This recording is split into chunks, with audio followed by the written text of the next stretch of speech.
Next, let's talk about awe, wonder, and profound experiences. We'll begin with a quote from an 8th century Chinese poet named Ming Qiao. Ming Qiao writes, "Who would say the heart of a tiny blade of grass could repay the sun for all the warmth of spring?"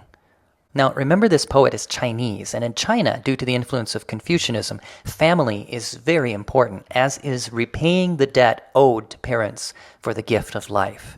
Here, Ming Qiao is working with that feeling, but applying it to nature itself, specifically the sun. There's a sense of awe, gratitude, and perhaps even a bit of shame, a feeling that maybe we don't deserve this wonderful gift that we can't possibly repay. There's a kind of experience that is so far beyond the ordinary, so unusually deep and moving, that it almost seems we've lost our grip on reality. Such experiences are typically associated with religion, but we naturalists are no less capable of experiencing them. What we're talking about is what's commonly called the religious experience, or in the more secular terms of psychologist Abraham Maslow, peak experience. I'll call it the profound experience. Now, philosopher Loyal Rue divides these into 3 types of experiences. First is the numinous type, which is an experience of the presence of transcendent otherness. Transcendent not necessarily meaning supernatural, but larger than us. Second is the mystical type, which is an experience of the oceanic feeling, flow, or being in the zone, which is commonly characterized by a merger of self and other and a temporary annihilation of distinctions.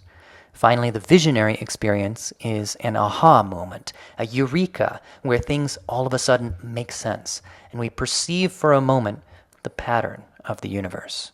We'll take a look at each of these types of experiences and see examples of them from the lives of naturalists. All right, first is the numinous experience. This comes from the biologist Ursula Goodenough.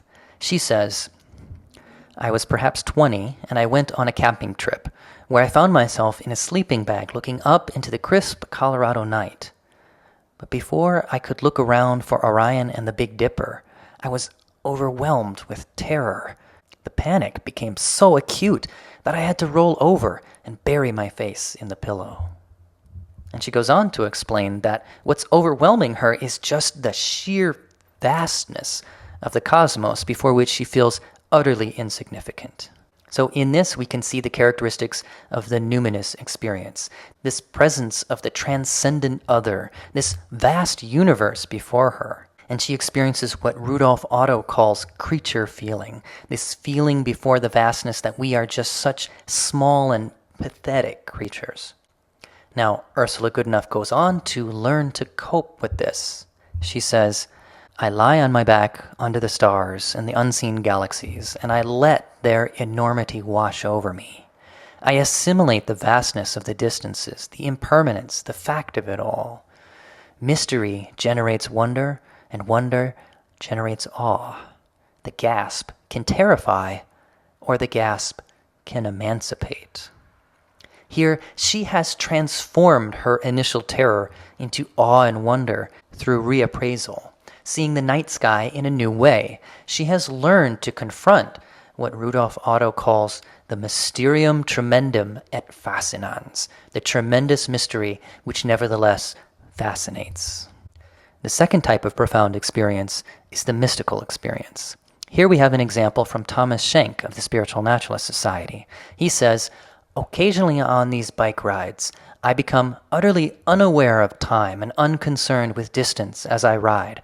Hours and miles pass by, but absorbed in the sheer joy of exploring the world, I lose track. In that duration, when I am unaware of time and unconcerned with distance, I am exactly where I want to be."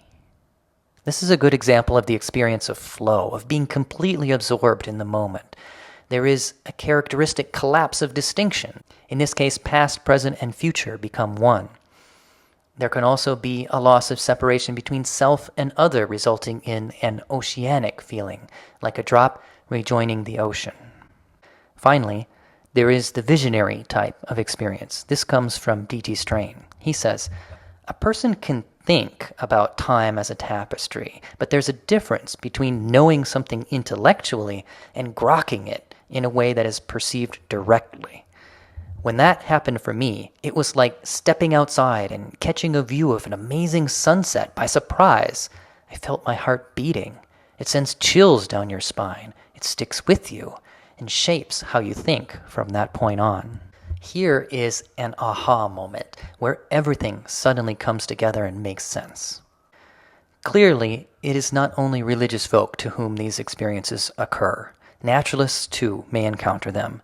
Yet, there are certain impediments characteristic of naturalists that can block such experiences from happening.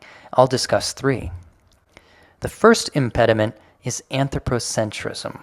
We tend to place humans at the center of the universe. Our importance thus inflated, it's difficult to see beyond our own noses. What we can do to overcome this is explore things that show us our place in nature without any sugarcoating. For example, ecology and big history both rightly locate humanity as but one species among many, alive for one tiny sliver of time on one tiny planet in a universe so much vaster than us. The second impediment is the fear of a slippery slope toward theism. If we start thinking in these mystical terms, we won't be able to stop ourselves, and before we know it, we're worshiping something, or so the argument goes. What I recommend is this. Just try it and see if that fear is well-founded or not. I can say for myself that even after experiencing a number of profound experiences like this, I have never lost track of my own naturalism. The last impediment is alienation from nature.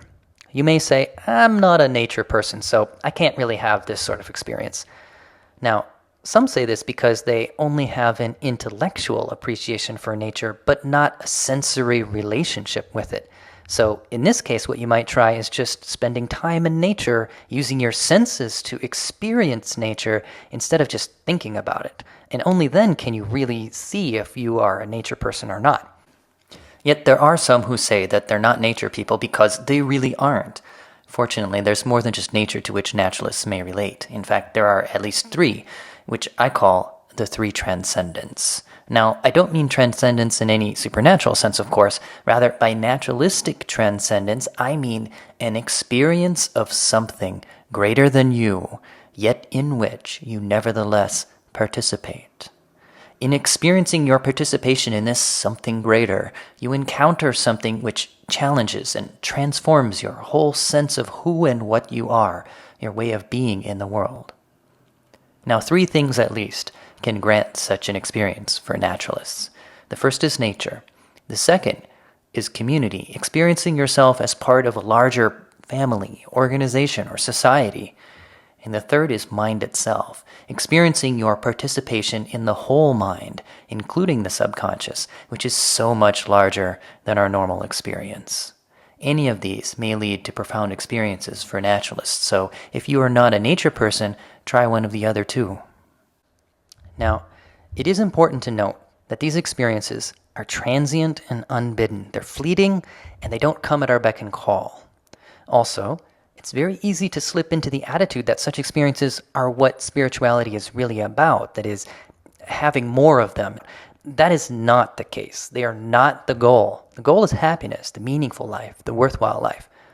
Nevertheless, these experiences can help us with that, which leads me to my final point. Profound experiences may help what we know to be true to begin to feel true, to feel real. When you have one of these experiences, it hits you in your gut. It's something that touches you on the deepest level of your being and the reverberations of that go throughout your life. In summary, there are 3 types of profound experiences: the numinous, the mystical, and the visionary. And 3 impediments that can block them are anthropocentrism, slippery slope fears, and alienation from nature. And we've seen ways to overcome each of these. And if we do, we may share something like the deep, almost unutterable experience of Ming Chao contemplating the sun's gift of life. One of these experiences may happen upon us along the path of transformation in accord with our ideals.